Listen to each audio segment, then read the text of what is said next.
Fine. Now we're live. Now make Okay. sure it is recording. Yeah, can you imagine? That's a good conversation starter. But all right, we're recording. Hi everyone. Welcome. Happy Friday. I hope the weather is beautiful where you're at. I was just trying to get my geography in check to see if I knew where these lovely panelists were coming to us from. Welcome, welcome, welcome. And if you are feeling so inclined, if you want to put either your first name, last name, your pronouns, and where you're coming to us from, either an organization or institution that you are representing, or just where in the world you're at right now, feel free to do that in the chat so we know where this large, beautiful community is coming from. And then we'll get it started because 30 minutes is like, it's like an alternate universe when we're on a Zoom webinar. Like it just goes so quickly. So we'll get it started because I know we have a lot of conversation ahead of us and a lot of good energy. Also, as you can probably tell, I am not Douglas. My name is Bailey Ritter, and I will be your moderator for today. So thank you all for coming. Thank you all for being here, and happy Friday. We got our first one. Hi, Liz. Liz is coming from the New England Aquarium in Boston, Massachusetts. It's so lovely to have you here. Oh, San Diego, jealous. No, weather in Illinois is actually okay right now, but it's not San Diego, but I bet it's beautiful. Hi, Caitlin. Caitlin is from Toronto in the Ripley's Aquarium of Canada. Beautiful. I've never been to Toronto. I've been to many places in Canada, but not to Toronto. So I'm going to add that to my list. Hi, Mary. Mary's from the Salisbury Zoo. Welcome. Hi, Joanne. Hi, Bobby. Oh, so many cool faces and not cool faces. I can't see it. Cool names, but faces of people. Thank you guys for being here. Welcome, welcome, welcome.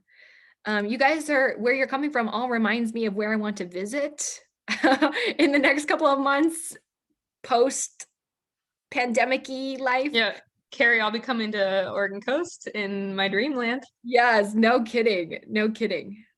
Oh, yeah. Well, we got a couple of Oregon Coast. Hello, Oregon Coast Aquarium folks. Nice, beautiful. That's great. Well, anyways, we'll get it going. We'll tell you a little bit about who we are, what you can expect from this webinar today, and then kind of lay out expectations for the next 27. I know how to count time. 27 minutes together. And please, as we get talking, if you have any questions or any thoughts or anything you want to talk about, this is really just a roundtable discussion with people who I think are like the best at what they do. So if you have any thoughts, questions, please put them in the chat or the Q&A box so we can talk through those and chat about it as if we were all out to lunch. That's what we were talking about a couple days ago. This is really just like friends out for lunch talking like shop, basically. Do people still use that phrase, talking shop? Anyways, I'm so glad to be here with you all today. My name is Bailey Ritter. I'm the strategic advisor on youth initiative for the Ocean Project, but I'm also the host of the Rise Up webinar, which is a monthly youth webinar for youth by youth, talking about any conservation topic under the sun, but all at the intersection of ocean conservation. So I'll share if you're interested, if you have any young people in your life, or you're just feeling young at heart and want to watch too, I'll share how you can watch those and get involved with those at the end. But I'm so excited to be in such good company with Kate, Shannon, and Hailey, and I will introduce them just really briefly, but then we'll go through, they'll talk more about their jobs, the institution or organization that they represent. And we thought it would be a fun little icebreaker for them to all talk through their favorite social media win. And so if you have a favorite social media win that you've been a part of or that you've seen, also put that in the chat.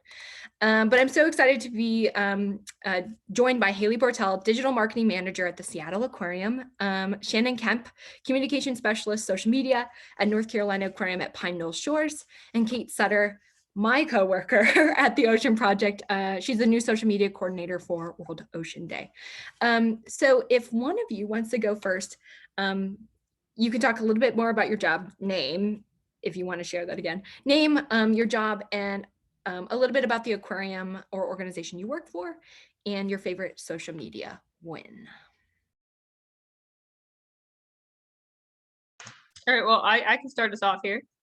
So my name's Kate, and I joined the Ocean Project about 4 weeks ago, maybe a week longer. And I pretty much do the social media behind World Ocean Day, which is really exciting and coming up very fast. So lots going on there. My background, I worked for many years at the American Museum of Natural History in New York, and I did everything from exhibitions to communications.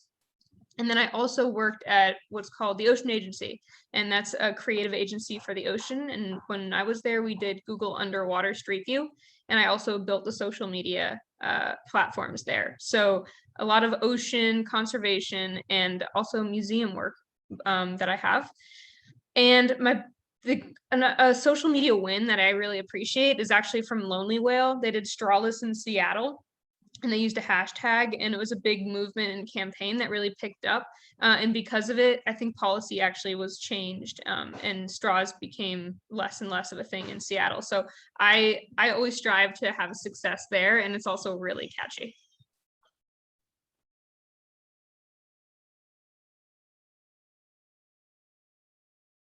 I can go next.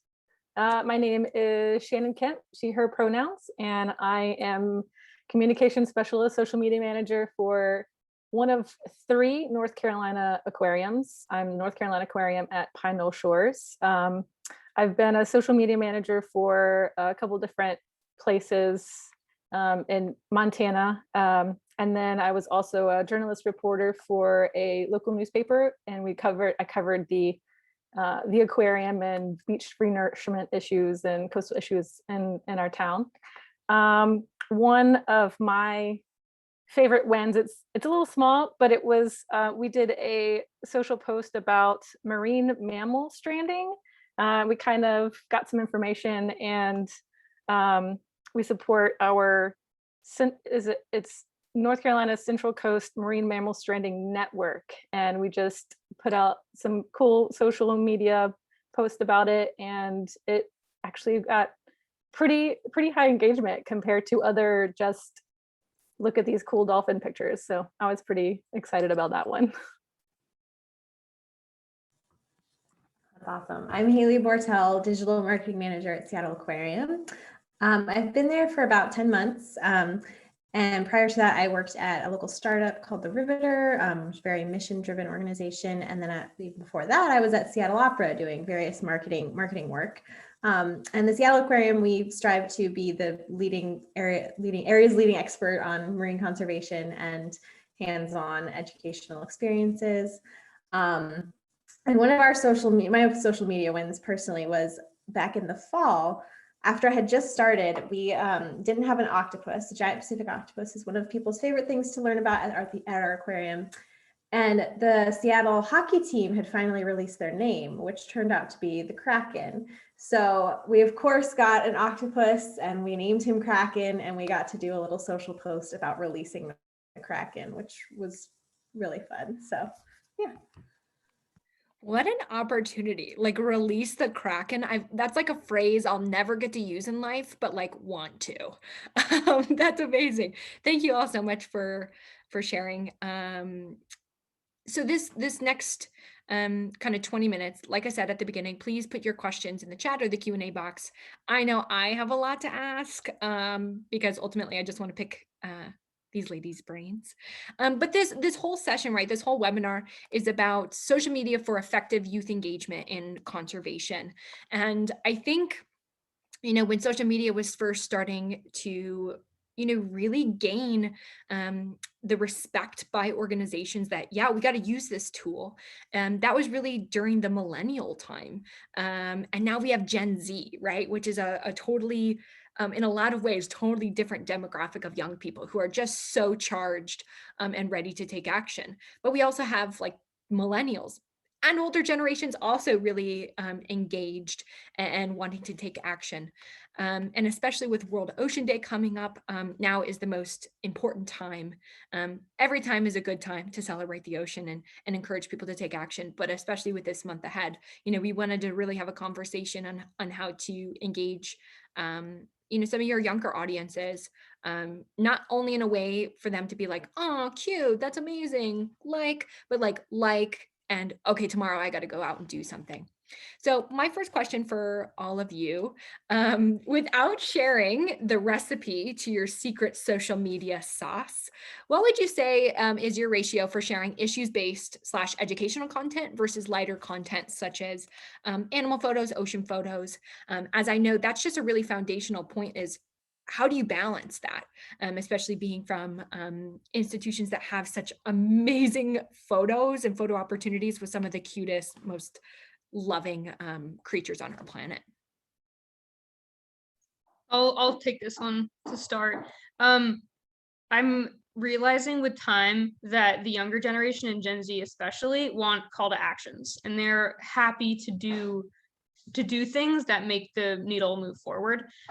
So I've actually more and more been doing posts that actually have substance to them versus fluff, which is what, really cute dolphin photos. And it's important to have that because no one wants to be just like thrown advice and told what to do all the time.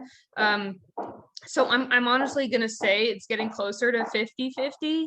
I still do put, maybe it's 60-40, 60 being just great photos, great imagery, but more and more with the months that pass and Gen Z is really showing that they want to do things, I'll throw in more call to actions, which I think is great.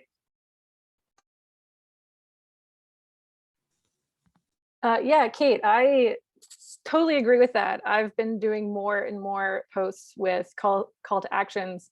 I'm actually on vacation with another Pine Shores Aquarium member, and we were talking about that, how the younger generation has a lot of energy to do stuff right now, and they also want to see direct results like right now. So those call to actions really appeal to that. And we sort of have broken down our social media into education a couple times a week, maybe a promo a couple times a month, and maybe just a fluff animal, like have a great Sunday, here's a cow-nose ray kind of thing, maybe, just a couple times a month too.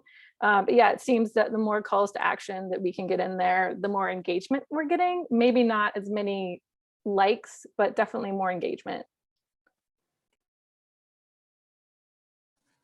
Yeah, we're really working on, this has started before I got to the aquarium, is really training our audiences to expect that type of content from us, because, for so long, social platforms weren't necessarily thought of as a way to move the needle.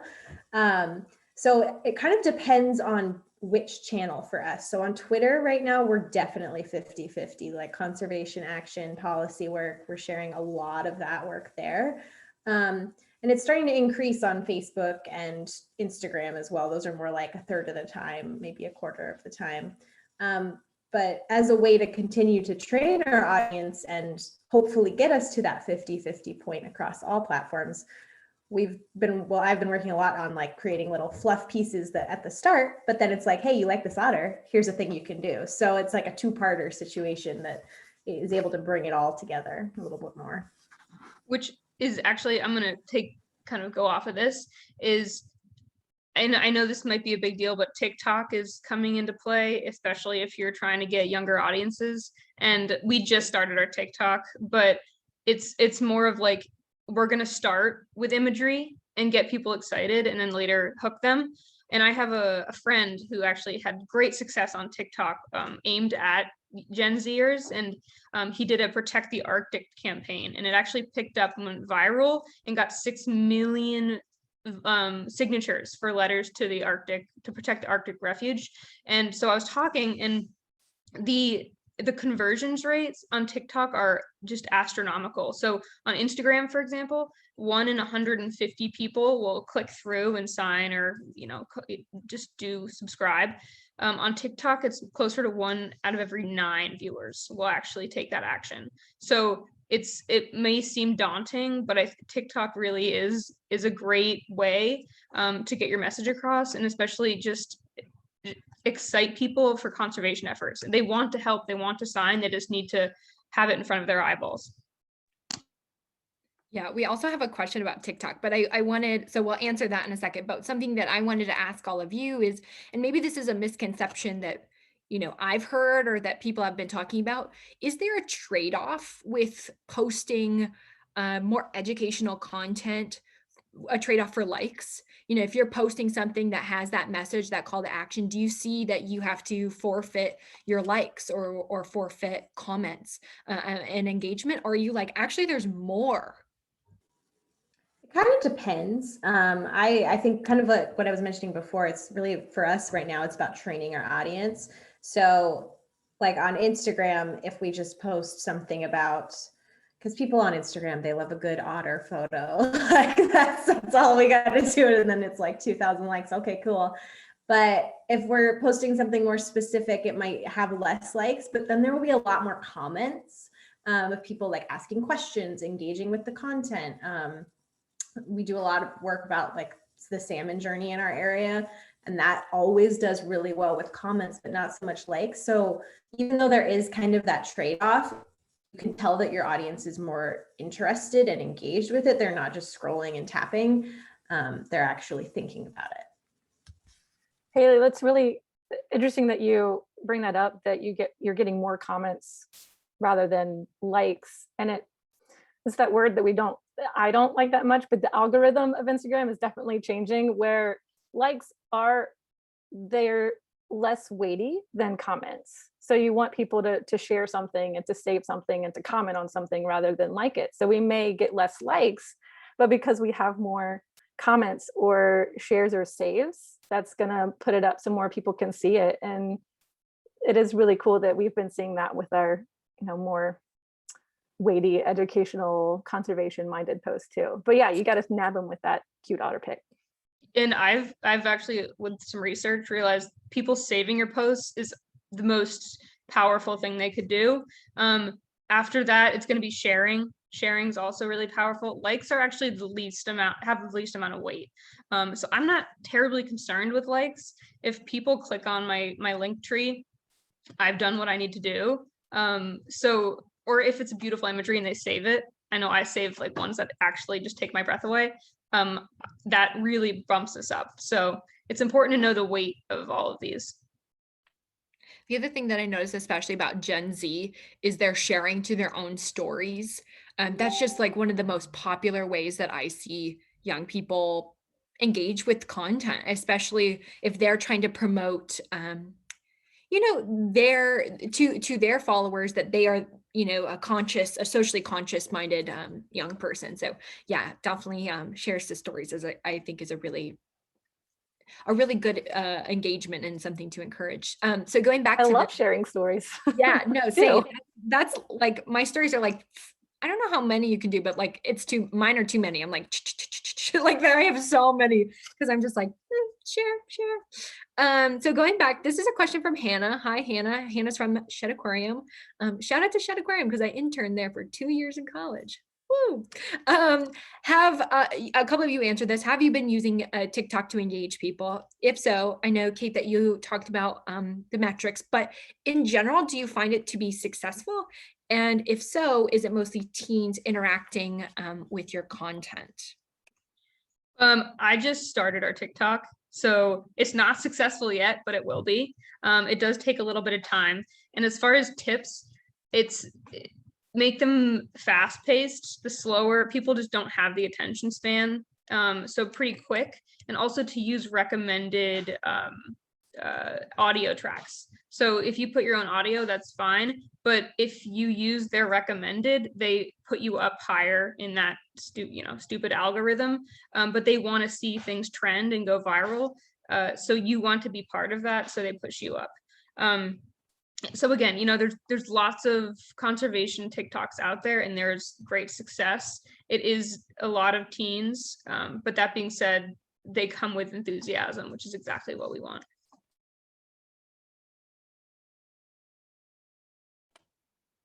Something else that I'll say, I just did with the Rise Up webinar a couple of months ago with the California Academy of Sciences and their careers in science interns. We had a conversation about TikTok and engaging young people in that space. And something that I think a lot of people look to you all is that credibility, because I think, especially on TikTok, which is fantastic because it allows everyone to be a creator and to have a voice and have a platform with that, quickly trending and rising algorithm that they have. But there's a lot of misinformation, especially about the environment and about conservation and about ways to get involved. So I see, especially zoos and aquariums and museums who all have this incredible database of knowledge. A lot of teens are looking, I think, for you all to come out and share and add that credible voice. Because I know that I find myself going down the Google rabbit hole after I'm on TikTok because I'm like, is that even true? Like, I dug that little TikTok, but like, who is this 12-year-old? Like, is this accurate or not? And so I think that's a space that I think all of you can lend yourselves to. Really quickly. Which could be a great idea for someone out there if you want to do like true or not series on that's been a popular thing of like cooking tips. People actually try it out and figure out if it's true or not. But if you can go and I have a list of ones in my head that are just inaccurate, and you go and explain like what's really going on here. Where are the parts in that work, and where are parts that you just should ignore and move on. Yeah. Something else that I'll say too, and then, we can go on to the next question, is I think really invest in your TikTok. Like, I know that not invest in the platform itself, but in the creation of the video. Because I think a lot of people are like, oh, it's just this short little video. Like, we'll just go out there and film it right now. But the best TikToks are the ones that have that you've been filming them for a while and it's this huge reveal or it's this huge moment. I think the longer and the more time, I think it's more about intensive rather than extensive on TikTok. I just think you'll stand out a lot more. There's a lot of content on there. So you really got to put your time and energy, I think, into any video that you make. And also just then post them on Instagram. Like, just go ahead and like transfer them to Instagram Reels. Like, do not do double duty on that. The next question that I'm really, really interested in is what you all think is a misconception, either that you've heard or just a misconception in general about engaging young people on social media, particularly when it relates to environmental topics.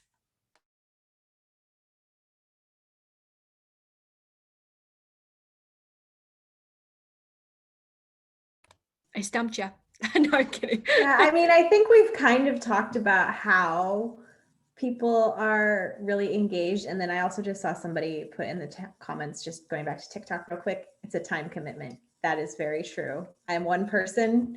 I can only run so many social channels, like same with Shannon. Yeah, right. Like, it's a lot. But anyway, going back to your question, I think people assume that young people aren't going to take action or be civically motivated, which I think is just sort of a general problem with every generation. As we get older, we always think, oh, those youngins, they're not going to do anything, which like is never true, really, and I think that this generation in particular, because of the world that we're living in and the tools that they have at their disposal, are really, they're going to use their voice and they know that it's going to make a difference. And so they are really more civically minded and more interested in taking action, more than any younger generation before, I would say. So yeah, that's the only one I can really think of. I don't know if you guys have any other ones.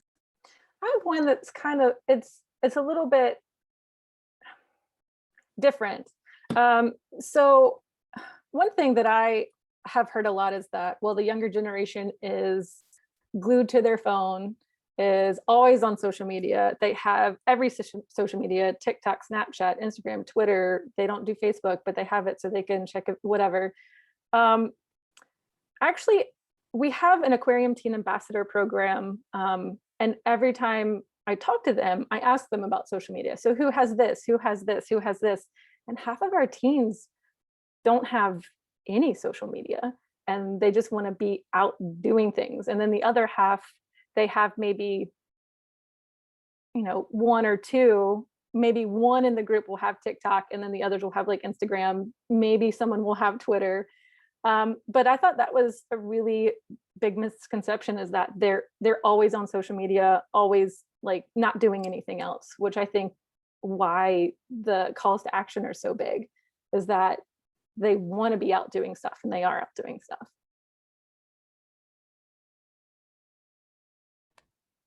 Yeah, those are really good ones. I think, yeah, that's another misconception also, is that people are like, put content out on social media and like young people will like it because it's there. And it's like, no, I'm really thankful that organizations have stepped up on social media, but my own personal feed, I sometimes feel is like, it's a lot, because I follow so many organizations that I love and appreciate, but it no longer feels like I'm checking in on my friends and like, it's just like carefree. It's like an educational thing. And I'm like, yeah, no. So I don't use mine a lot, just because it feels more professional in a lot of ways. And that's where we see a lot of teens, at least teens that I interact with, all have finstas, fake instas, so they can just, no one sees their content. They don't see very like heavy action based, it's just light, and they can post whatever they want. So yeah, I've seen that misconception, I think, happen a lot. Oh my gosh, we're running short on time. Oh, we have so many good questions. One I did want to ask, and this is from Courtney. Courtney's from the Oregon Coast Aquarium. Have you noticed more heated, politicized comments on your posts that include calls to action? Obviously, the tone of the commenters can vary, and some are easier to reply. But with what frequency, A, do you receive them? And B, with what frequency do you hide, delete, or just let the conversations play out? Great question, Courtney. I love that question, because I think it's something that everyone struggles with. On my end, if someone comes in respectfully commenting and actually wants to have some intellectual debate and is willing to talk, I think you can usually feel that out. A lot of times I'll get people just swearing, giving me emojis or gifs of just inappropriate, like, you're here to cause trouble, and I know that. So in that case, I'll hide and delete. And then once I know something's going on, I'll kind of keep tabs on it and just make sure. And a lot of times these conversations pan out to be actually really interesting. Both sides have a point, and they're doing it in a respectful way, which is the great part of social media. Of course, there's a lot of not great part where there's just trolls who want to come in and upset, but they have nothing to stand on, and they're not here for an educational purpose. So if they're not there, then I'm going to politely hide you. Like, thank you for your time. This is not the time and place for your opinions. We have a lot of advocates on our social media, which is really interesting. If there's something that is you can tell someone's trying to start something, some of our advocates will come on and answer not for us, but they will answer the questions. And so those are things that I keep my eye on. We are a state facility with a nonprofit side, so we don't delete comments unless they're hate speech or like really vulgar, or I'll talk to the North Carolina Department of Natural Cultural Resources social media person and ask if it is appropriate to delete. And if we do, we have to archive it. So we take a full screenshot and save it and then delete it. So that's the process for deleting. So we don't do it. We usually can't. But as far as like commenting on things or replying, kind of what Kate said, you feel it out. And it's always nice when it's something that we can answer, when it's something that's maybe not political, but like people are asking about, well, why is this thing on the beach? Or why do you do this at the aquarium? Why didn't you do this at the aquarium instead? And usually it comes off like, oh, well, that's interesting. I didn't know that. That's a cool conversation. Yeah, that's awesome. I do want to get to one last question, because wow, also comment if you want part 2. No, I'm just kidding. This has been so good. This is a question from Lizzie. Hi, Lizzie. We've dabbled in influencer marketing for social and actually have had some success, but sometimes it's hard to convince that there should be a budget, and investment in influencer marketing. Have any of you had any plans to have more of an influencer focus, especially since that seems to be where the Gen Z world is going is who's your influencer? Who is an influencer? We've actually had some recent success with this. There's this kindergarten teacher in the Seattle area who went viral on TikTok for taking his students on a virtual field trip at the zoo. And then he came to the aquarium and did the same thing. And we were able to get, like over 6 million, like 2.5 million, I think, views across all the content. And it was like, that's something you can't pay for that kind of, engagement and reach. So that was really cool. And just kind of finding more and more local people that want to collaborate with us has been really great. But definitely have not started to have the conversation about budget yet. This is we're definitely still in the phase of, we're going to try it out with all the people that are willing to either do it for free, or we give them a free ticket to come to the aquarium. But yeah, it's really interesting to see how that grows. We're definitely more like the educator sphere of influencers right now, not so much like bloggers or just lifestyle people, but that's next on the list. We started, so right before we were closed last year for COVID, we were doing the Hydrate Like campaign with Lonely Whale. And we were doing Hydrate Like a animal caretaker and Hydrate Like a aviculturist and Hydrate Like a sea turtle, that kind of stuff. And we were looking to partner with some influencers locally, like local surfers and local environmental places. And we had started talking a little bit about finances, but not much. And then the closure happened. So it's something that we are going to start looking into again.